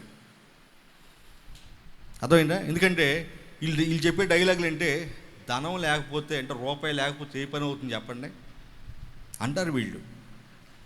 దేవుడు లేకపోతే ఏ పని అవుతుంది చెప్పండి అంటారు. ఎవడు అంటాడా? అన్నాడు. ధనం లేకపోతే, రూపాయి లేకపోతే ఏం పని అవుతుంది చెప్పండి అంటాడు. మీకు అర్థమవుతుందా? ప్రియమైన దేవుని పిల్లరా, అసలు ఈ సృష్టిని చేసింది దేవుడు. మనిషి దేవుణ్ణి, దేవుడు మనుషుల్ని సమానంగా చేశాడు కదా, సమానంగా సృష్టించాడు. కానీ మనిషి సృష్టించిన డబ్బు ఏం చేసింది మనిషిని? మనిషి సృష్టించిన డబ్బు ఏం చేసింది మనిషిని? విడగొట్టేసింది. మనుషుల్ని భేదాలు కలగజేసి విడగొట్టేసింది. దేవుడు మనిషిని సృష్టిస్తే మనిషి ధనాన్ని సృష్టించాడు. దేవుడు సృష్టించిన మనిషికి విలువ ఉందా? మనిషి సృష్టించిన ధనానికి విలువ ఉందా? మనిషి దేనికి విలువ ఇస్తాడు? కరెక్ట్గా చెప్పండి నాకు, దేనికి విలువ ఉంది? మీరు కూడా కరెక్ట్గా చెప్పారు కదండి. ఎందుకంటే మనిషి దేవుని సృష్టి, డబ్బు మనిషి సృష్టి కదా. కానీ మనిషి ధనాన్ని సృష్టించి దేనికి దాసుడయ్యాడు? ధనానికి దాసుడయ్యాడు. కానీ మనం సృష్టించిన డబ్బుకి మనం యజమానులం కావాలిగా, కానీ మనం దానికి దాసులు అయ్యాం. అందుకే యేసుప్రభు అన్నాడు తెలుసా, మీరు సిరికి దేవునికి దాసులుగా ఉండనేరరు అన్నాడు. ఉంటే సిరికైనా దాసులుగా ఉండాలి, లేదా దేవునికైనా దాసులుగా ఉండాలి అని చెప్పి ధనాపేక్ష సమస్త కీడులకు మూలం అన్నాడు. మనమేమో ధనమేర అన్నిటికీ అని మనం పాడుకుంటున్నాం. ఆయన ఏమన్నాడు? ధనాపేక్ష సమస్త కీడులకు మూలం అని చెప్పాడు. వాస్తవం కదా. డబ్బు కోసం మనిషి ఎంతకైనా దిగజారిపోతాడు కదండి, ఎంతకైనా దిగజారిపోతాడు. మనం చూడలేదా కల్లారా, చెవులతో వింటలేరా? ఆ ధనాపేక్ష లేకపోతే మనం దిగజారాల్సిన అవసరం లేదు. నీతిగా బ్రతుకుతాం మనం. అది కావాలి మనకి. నా ప్రియ సహోదరి సహోదరులారా, ఈ ధన వ్యామోహం, ఐహిక విచారం అంటే వాళ్ళని పోగొట్టుకొని వీళ్ళని పోగొట్టుకొని ఏడుస్తూ ఉంటారు. ఎప్పుడు ఏడుస్తూ ఉంటారే.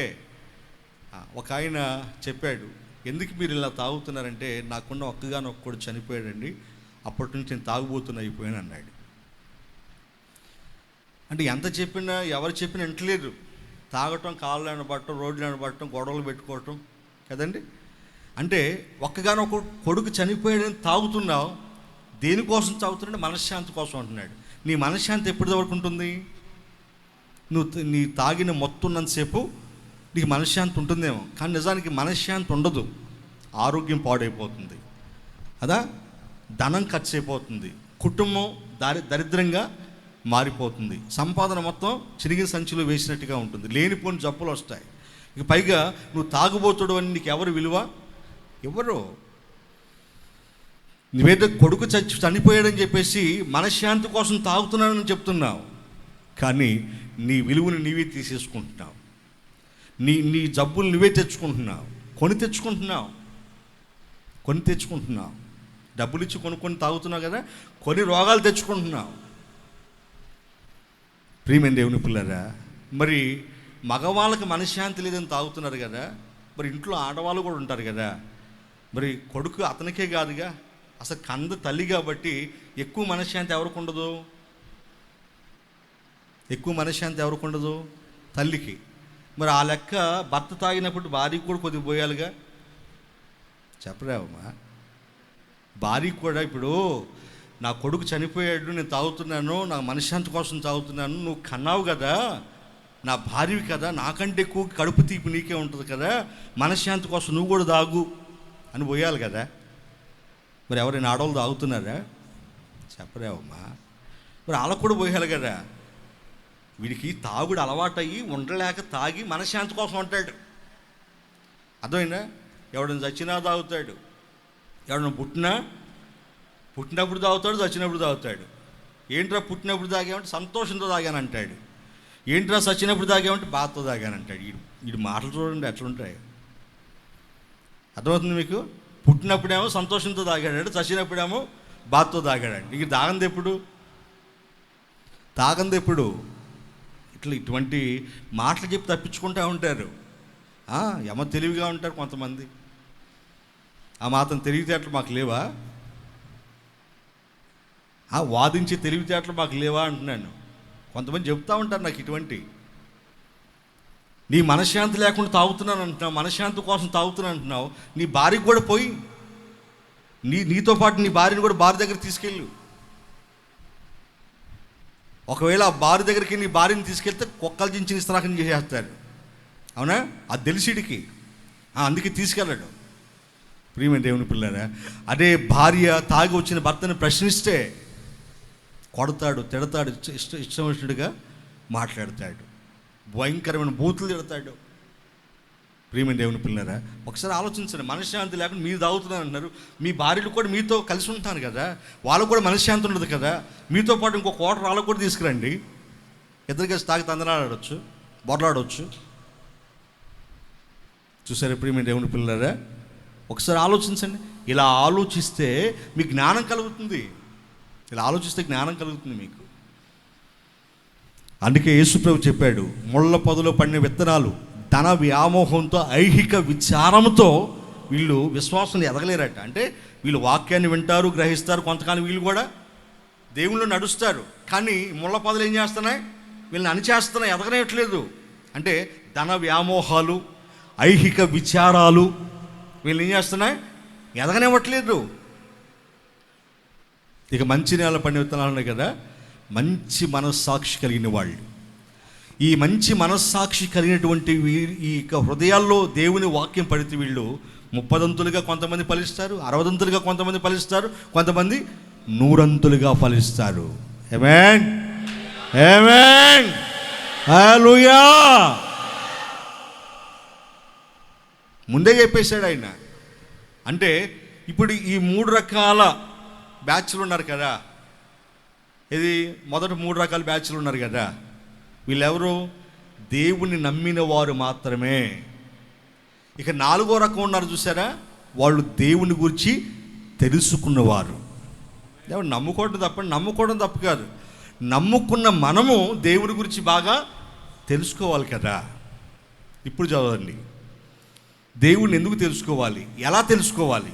తెలుసుకోవడం అంటున్నారు కదా, ఎలా తెలుసుకోవాలని చెప్పేసి ఒక మాట చదివిస్తాను. 34వ కీర్తన 7వ వాక్యం చివరి లైన్ చదవండి. 34వ కీర్తన 7 చివరి లైన్ చదవండి త్వరగా. చివరి లైన్ యెహోవా ఉత్తముడని రుచి చూచి తెలుసుకోండి. దేవునికి స్తోత్రం చెప్పండి. దేవుని గురించి ఏం చేయాలట? యెహోవా ఉత్తముడని. ఎవరట? దేవుడు ఎవరట? ఉత్తముడు. ఉత్తముడు అంటే మంచివాడు. యెహోవా ఉత్తముడని రుచి చూచి తెలుసుకోండి అంటున్నాడు. ఎలా పడితే అలా నమ్ముకోవద్దు. ఎందుకంటే ఇప్పటికే ప్రపంచంలో దేవుణ్ణి నమ్ముకున్న వాళ్ళు చాలామంది, కోట్ల మంది ఉన్నారు కదండి. ఏదో నమ్మేసుకున్నారు. తల్లిదండ్రులు ఏ దేవుడిని అయితే నమ్మారు, ఏ దేవతనైతే నమ్మారు, ఏ చెట్టునైతే పూజిస్తున్నారు, ఏ కొట్టనైతే పూజిస్తున్నారు, అలా పూజించే వాళ్ళు, అలా సేవించే వాళ్ళు ఉన్నారు కదా. అలా నమ్ముకోవద్దు మీరు. అసలు దేవుడు ఉత్తముడని రుచి చూసి, అంటే దేవుడిని గురించి తెలుసుకొని నమ్మండి అంటున్నాడు. మీకు కొన్ని చెప్తాను. ఆడకూతురు ఇంట్లో కూర వండేటప్పుడు అది రుచిగా ఉందా లేదని ఏం చేస్తుందమ్మా? గంట తీసుకొని కూర చేతులు వేసుకొని నాకిద్ది, రుచి చూస్తుంది. అంటే ఉప్పు సరిపోయిందా లేదా, అవునా? రుచిగా లేకపోతే ఉప్పు కాస్త వేస్తుంది. ఆ తర్వాత ఆ రుచిగా ఉంటేనే వచ్చిన చుట్టాలకు లాంటి ఇంట్లో వరకు వడ్డిస్తుంది. రుచిగా లేకపోతే వడ్డించుతుంది కదా, అవునా కదా? అలాగే పిండి వంటలు చేసేటప్పుడు ముందు రుచి చూస్తారు, ఎలా ఉన్నాయి చూడండి, తెలుసుకుంటారు. అలాగే మార్కెట్కి వెళ్తాం, టమాటాలు కొంటాం, లేదంటే ఇంకేదన్నా కూరగాయలు కొంటాం. కొనేటప్పుడు ఏం చేస్తాం? టమాటాలు ఎలా ఉన్నాయి ముందు అలా తీసి చూస్తాం, లేదా వంకాయలు ఎలా ఉన్నాయి అని తీసి చూస్తాం, అంటే తెలుసుకుంటాం దాని గురించి. బెండకాయలు ముదిరియా లేతయా, సొరకాయలు ముదిరియా లేత తెలుసుకుంటాం. అప్పుడు వాళ్ళు ఏం చేస్తారు? ఇరిచి చూపిస్తారు, చూడు దొండకాయ ఎంత లేతగా ఉందని ఇరిచి చూపిస్తారు, అంటే తెలుసుకోవటం. అలాగే ఒక స్వీట్ షాప్కి వెళ్ళి ఈ స్వీట్ రుచిగా ఉంటుందా అని అంటే, ముందు తీసి చూడండి మేడం, రుచిగా ఉంటేనే కొనండి అంటాడు, తెలుసుకోవడానికి, అవునా కదా? అలాగే ఒక బట్టల షాప్కి వెళ్తే అన్నిటిని తెలుసుకుంటాం, ఇదంతా అన్నీ తెలుసుకుంటాం. అంటే ఏ వస్తువు కొనాలన్నా, ఏ పదార్థం కొనాలన్నా, ఎటువంటి పండ్లు కొనాలన్నా ఏం చేస్తున్నాం? తెలుసుకుంటాం. అలాగే ఒక అమ్మాయిని ఒక అబ్బాయి చేతిలో పెట్టేటప్పుడు ఏం చేస్తాం? ఆ కుటుంబం గురించినటువంటి వివరాలు తెలుసుకుంటాం. ఆ పలానా ఊరిలో పలానా కుటుంబం మంచిదేనా, ఆ అబ్బాయి మంచివాడేనా, ఏం చదువుకున్నాడు, ఆ అబ్బాయి క్యారెక్టర్ ఏంటి, తెలుసుకోమని చెప్పండి అమ్మా. చెప్పరేవమ్మా? తెలుసుకోమని చెప్పరే. ఆ అబ్బాయి ఎటువంటి వాడు, క్యారెక్టర్ ఏంటి, ఏం చదువుకున్నాడు, కుటుంబం మంచిదేనా, గొడవలకు వెళ్తారా, ఇట్లా అడుగుతారా లేదా అంటే తెలుసుకుంటానికి. ఓకే మంచిది, కుటుంబం మంచిది, పిల్లగాడు మంచివాడు తెలుసుకున్నాం అనుకోండి, వెళ్ళిపోతాం. అలాగే ఒక అమ్మాయిని చేసుకునేటప్పుడు కూడా అమ్మాయి మంచిదేనా, క్యారెక్టర్ మంచిదేనా, పెళ్ళికి ముందు ఎవరైనా ప్రేమించిందా, పెళ్లి చేసుకున్న తర్వాత ఉంటుందా లేదంటే జంప్ అవుతుందా, ఇవన్నీ తెలుసుకుంటారు కదండి. చెప్పరేవమ్మా? తెలుసుకుంటారు కదా. తెలుసుకున్నప్పుడు పర్వాలేదు అనుకున్నప్పుడు ఏం చేస్తాం? అడుగు పెడతా ఇంట్లోకి. అడుగు పెట్టినప్పుడు వెళ్ళినటువంటి వాళ్ళు ఏం చేస్తారు? అమ్మాయి నీ పేరేంటమ్మా అంటాడు. ఒట్టిదే ముందే తెలుసుకుంటారండి, ఆమె పేరేంటి తెలుసుకుంటారు, ఏం చదువుకుందో తెలుసుకుంటారు, అన్నీ తెలుసుకుంటాడు. కానీ అడగాలని అడుగుతారు, టెస్ట్ తెలుసుకోవడానికి. ఎందుకు? అసలు ఈ అమ్మాయి నోరు మంచుకుందా, అదే మాట ఉందా లేదా, మోగదా అనే దానికి అమ్మాయి నీ పేరేంటమ్మా అని అడుగుతారు. అప్పుడు పలానా నాకు, ఓహో మోగదు కాదు మంచిదే. అమ్మ కాస్త మంచినీళ్ళు తీసుకురామ్మా, మంచిలు అవో పాడవో, అసలు నడక మంచిగా ఉందా కుంటమ్మాయా తెలుసుకోవడానికి. అప్పుడు నడుచుకుంటూ వెళ్ళేటప్పుడు కాళ్ళని చూస్తూ ఉంటాడు. ఓకే, కాళ్ళు పర్ఫెక్ట్గా ఉన్నాయి. ఇట్లా తెలుసుకోవడానికి తప్పేం కాదు, ఇవన్నీ తప్పేం కావు. ఎందుకంటే ముందు తెలుసుకొని అలా చేసుకోవడం తప్పేమీ కాదు. అందుకే పెళ్లి చేసేటప్పుడు మన పెద్దలు చెప్పారు, అటు 7 తరాలు ఇటు 7 తరాలు తెలుసుకొని పెళ్లి చేయాలట. ఏం చేయాలట? అటు 7 తరాలు ఇటు 7 తరాలు తెలుసుకొని, అంటే 7 తరాల వరకు ఎలా ఉన్నాయి వంశాలు అని తెలుసుకొని పెళ్లి చేయాలట. అంటే ఎలా పడితే అలా చేయకూడదట. చేస్తే దెబ్బతింటాం మనం. ఈ పెళ్ళైన తర్వాత నిన్ను గూర్చి మాకు తెలియదా మొదనష్టపదానా, నిన్ను గూర్చి ఆ రోజు తెలిసి అసలు నేను చేసుకునేదానికి కాదే అని అంటారు కదండి. అది చేసుకున్న తర్వాత అనే కంటే, చేసుకున్న తర్వాత తిట్టుకునే కంటే చేసుకోకముందే తెలుసుకుంటే బాగుండేది. ఈ అమ్మాయి ఎటువంటిది, పద్ధతి కలిగింది, నా గుణవతి అయినా, ఏం గొడవలకి వెళ్తుందా, క్యారెక్టర్ మంచిదని తెలుసుకోవాలి కదండి. తప్పేం కాదు, తెలుసుకుంటే తప్పేం కాదు, తెలుసుకోవాలి. ఒక వస్తువుని మనం కొనుక్కుని ఇంటికి తెచ్చుకునేటప్పుడు దాని గురించి తెలుసుకుంటున్నాం కదా.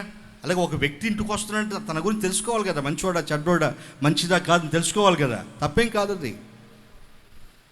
అలాగే ఒక ఇల్లు కొనుక్కుంటున్నాం అనుకోండి, కొనుక్కునేటప్పుడు బ్రోకర్ ఉంటాడు మధ్యలో. బ్రోకర్ ఏం చేస్తాడు, దాని మీద ఒక లోన్లు ఉన్నా కానీ లోన్లు లేవని చెబుతాడు. మనం ఏం చేస్తాం, అసలు లోన్లు ఉన్నాయో లేదని చెప్పి తెలుసుకుంటూ ఉంటాం. ఎందుకంటే లోన్లు ఉంటే కొనుక్కున్నాం అనుకో, మనం ఇరుక్కుపోతాం, మనం కట్టాల్సి వస్తుంది. ఒక పొలాన్ని కొనుక్కునేటప్పుడు దాని గురించి వివరాలు తెలుసుకుంటాం. ఇట్లా భూమి మీద ఏ పని చేస్తున్నా దాని గురించి తెలుసుకుంటున్నాం కదా. దేవుని నమ్ముకునేటప్పుడు కూడా అసలు దేవుడు ఎవరని తెలుసుకొని నమ్ముకోండి.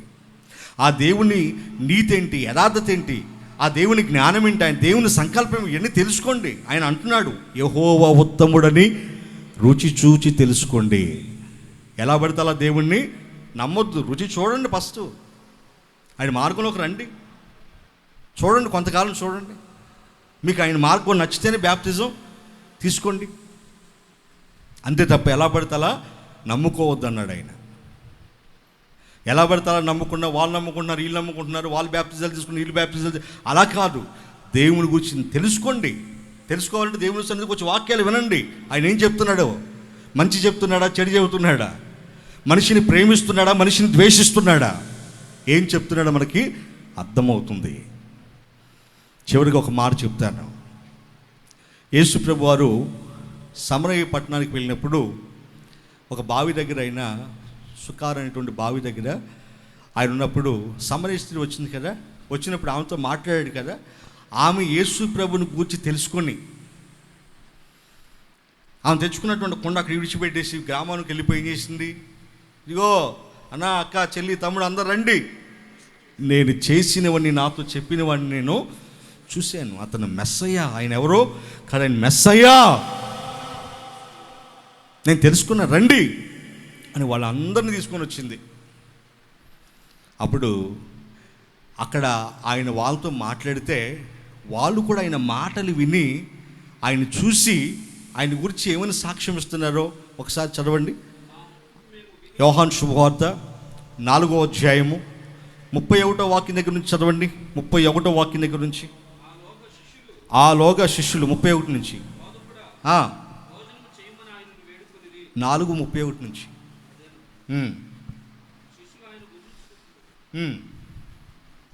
31 నుంచేనా? 4:31 నుంచి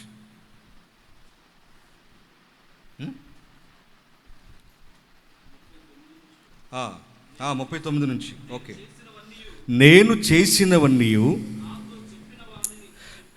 నాతో చెప్పినని సాక్ష్యమిచ్చిన స్త్రీ యొక్క మాటను బట్టి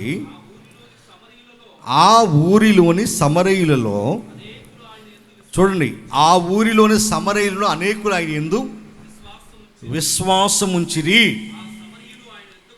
ఆ సమరయులు ఆయన యొద్దకు వచ్చి తమ యొద్ద ఉండుమని ఆయన్ని వేడుకొనిది గనుక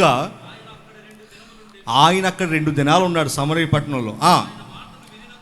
ఆయన మాటలు వినినందున ఇంకను అనేకులు నమ్మి, ఆ స్త్రీని చూసి ఏమంటారు చూడండి, ఆ స్త్రీని చూచి, ఇక మీదట నీవు చెప్పిన మాటను బట్టి కాక, చూడండి, ఇక అమ్మాయి, ఆమె పేరేంటి తెలియదు మనకి, సమరయ స్త్రీ అంటాడు, అక్కడ రాయలేదు. అమ్మా, నువ్వు మమ్మల్ని తీసుకొచ్చావు, ఆయన చూసావు, ఆయన మాటలు విన్నావు, ఆయన మా మధ్యలో తీసుకొచ్చుకున్నావు. ఈ 2 రోజులు కూడా ఆయన చూస్తూ ఉన్నాం, ఆయన మాటలు వింటూ ఉన్నాం. ఇగో మేము ఒకటి చెప్పమా, నువ్వు చెప్పిన మాటలను బట్టి కాదులే కానీ, చూడండి ఏమంటున్నారు, నువ్వు చెప్పిన మాటలను బట్టి కాదులే కానీ మా మట్టుకు మేము విని ఈయన నిజముగా లోకరక్షకుడని. గట్టిగా చెప్పకూడదా? గట్టిగా గట్టిగా గట్టిగా దేవునికి స్తోత్రం, హల్లెలూయా. ఈయన నిజముగా లోకరక్షకుడని తెలుసుకొని నమ్ముచున్నామని. చూడండి, నమ్ముకొని తెలుసుకున్నారా, తెలుసుకొని నమ్ముకున్నారా? ఏమని రాస్తుంది అక్కడ? ఏమని రాస్తుంది చూడండి అక్కడ. నమ్ముకొని తెలుసుకున్నారా, తెలుసుకొని నమ్ముకున్నారా? ఆయన గురించి తెలుసుకొని 2 రోజులు వాళ్ళ మధ్యలో ఉంచుకొని ఆయన్ని, ఎవరు చెప్పిన మాటలు విని? సమరయ స్త్రీ చెప్పిన మాటలు విని ఏం చేశారు? యేసు ప్రభువుని వాళ్ళ గ్రామాన్ని తెచ్చుకొని 2 రోజులు వాళ్ళతో పాటు ఉంచుకొని ఆయన చూస్తూ, ఆయన ప్రవర్తన ఏంటో, ఆయన మాటలేంటో అన్నీ చూసి విని ఏమంటున్నారు? అమ్మాయి, నువ్వు చెప్పిన మాటలు బట్టి కాదులే కానీ మేము కన్నులారా చూసాము, చెవులారా విన్నాము, ఈయన నిజంగా లోకరక్షకుడని తెలుసుకొని నమ్ముతున్నాము అన్నారు. అర్థమైనా? ఇప్పుడు దేవుణ్ణి నమ్మే వాళ్ళందరూ కూడా ఏం చేయాలి చెప్పండి? గుడ్డి మడ్డిగా నమ్మటం కాదమ్మా, గుడ్డిగా నమ్మటం కాదు. దేవుని గురించి తెలుసుకొని నమ్ముకోండి, అప్పుడు మీ విశ్వాసం భక్తిలో నిలబడతారు.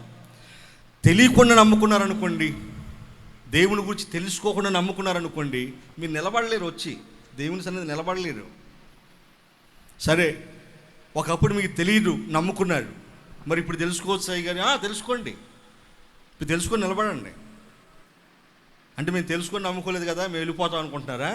కుదరదు. నమ్ముకున్నారుగా, ఇప్పుడు తెలుసుకోండి. అందుకే వాక్యం వినేదానికి రమ్మని చెబుతున్నాను కదా.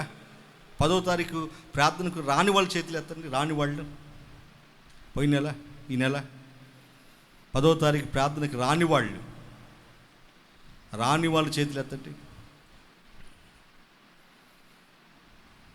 మిగిలిన వాళ్ళు అందరూ వచ్చారా?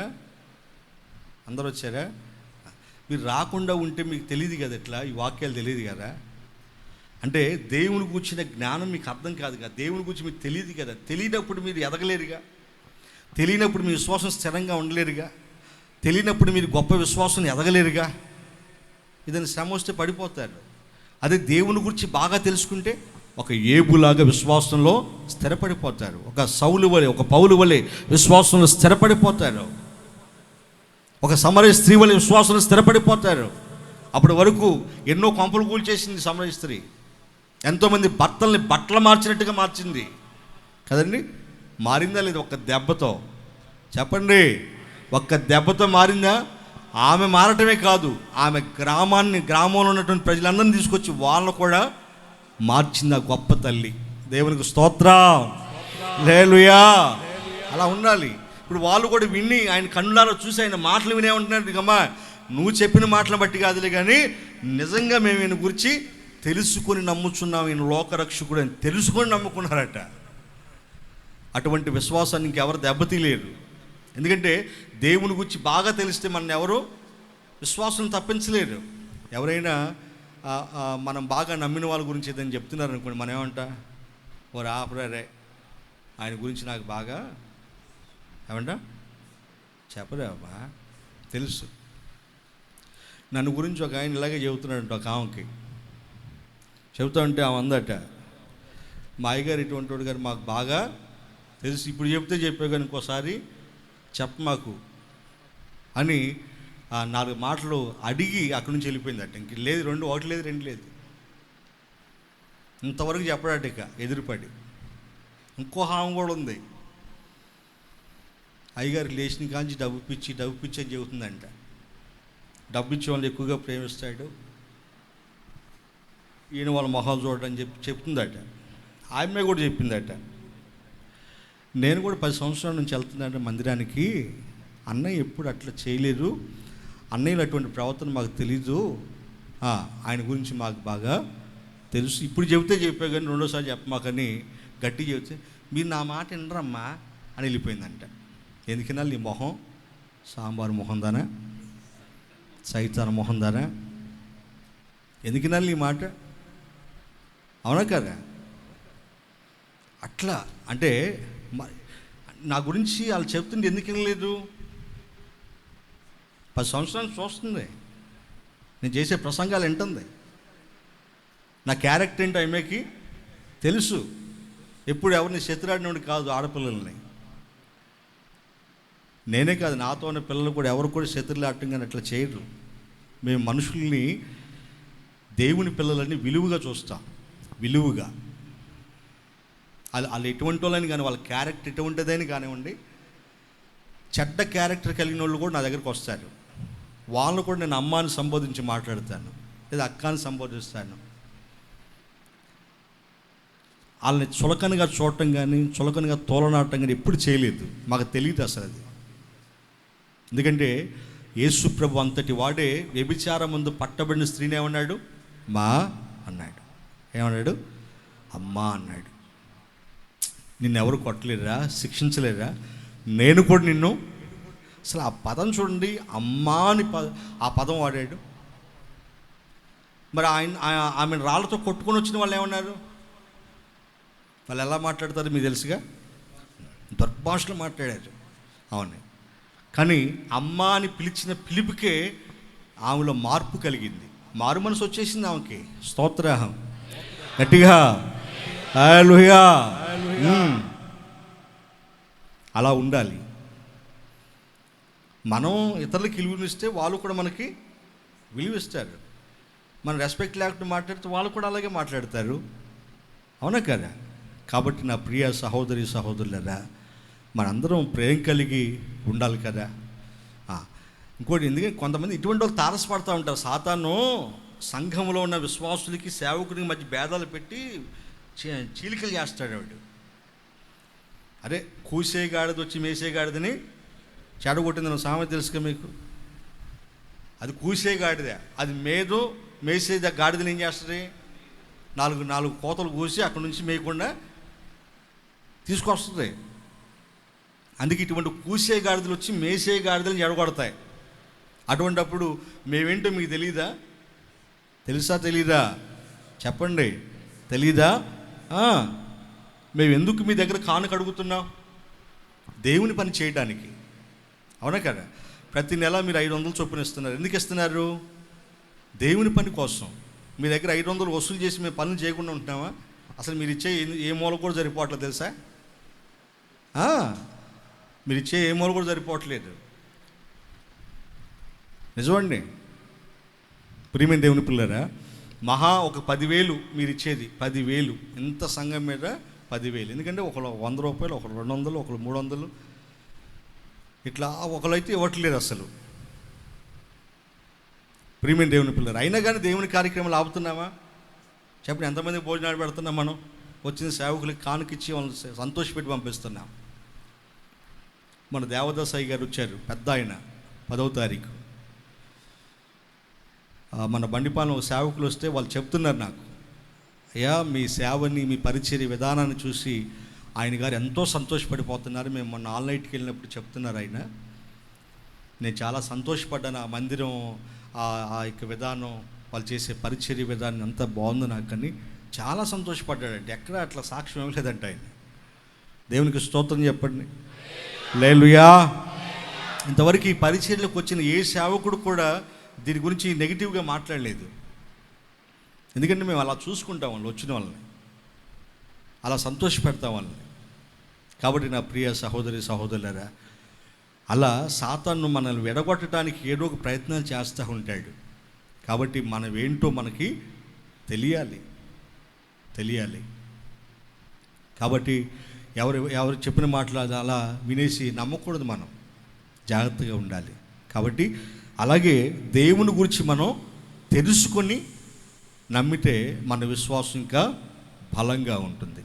సరే, తెలియకుండా వాళ్ళు బ్యాప్తిజాలు తీసుకున్నారు, వీళ్ళు బ్యాప్తిజాలు తీసుకున్నారు, అలా తీసుకున్నారు. లేదా దేవుడు వాళ్ళ కార్యాలు చేశాడు, వీళ్ళకి కార్యాలు చేశాడు, వాళ్ళని స్వస్థపరిచాడు, వీళ్ళని స్వస్థపరిచాడు, నమ్ముకున్నారు, మంచిదే. నమ్ముకున్న మీరు ఆయన గురించి తెలుసుకోండి.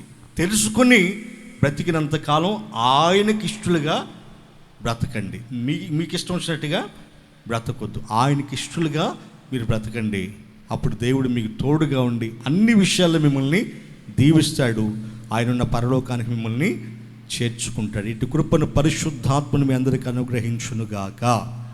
ఆమేన్.